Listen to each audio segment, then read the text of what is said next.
тогда романисты. Ну, мы заявили цель мероприятия – это освещение проблем внешнего управления Россией и поддержка курса нынешнего президента России. Родина, свобода, Путин! Следующее. Новороссия, мы с тобой!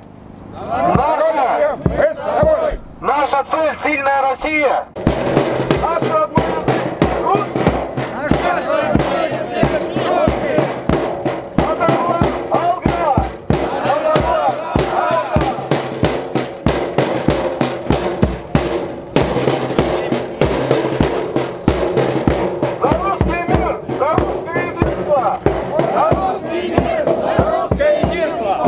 Бүгін нәрсеге келдіңіз мұнда?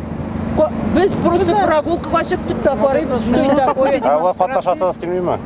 Қатнашасыңыз келмей ме? Yok, керек mi аның işlerге? Нәрсе үшін керек ме? Оларға нәрсе требующие, я ничего не поняла. Да, Невский флагы урдада, анда күреді тағын біздің флагта юғанда.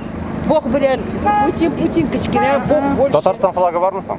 Yok, görmedi. Yok. Бұларға тиіш ме? Тиеш, конечно, олар мында яшибейді.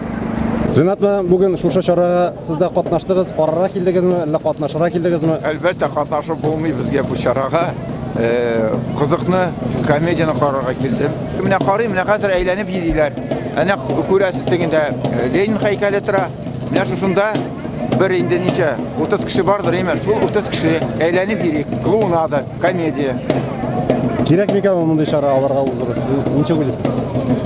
Гомумән Татарстан өчен мондай bu stilin yoqlov chorasi kerakmi? Татарстанга әлбәттә кирәкми. Әмма дә бу бөтен Русия масштабында үткәрелә. Менә шушындый кичкенә төркемнәрдән аннары зур бер хәрәкәт оештырырга телиләр. Гитлер да бит шулай гына килде. Кичкенә төркемдән шулай зур хәрәкәт оештырды. Әмма шулай дип ышана. Безнең татар халкы, Татарстан халкы моңгар буларның артыннан бармас дип. Һәм дә Bunların ümitleri burada əməlgə qaçmaz. Şundan ümitləri sarır.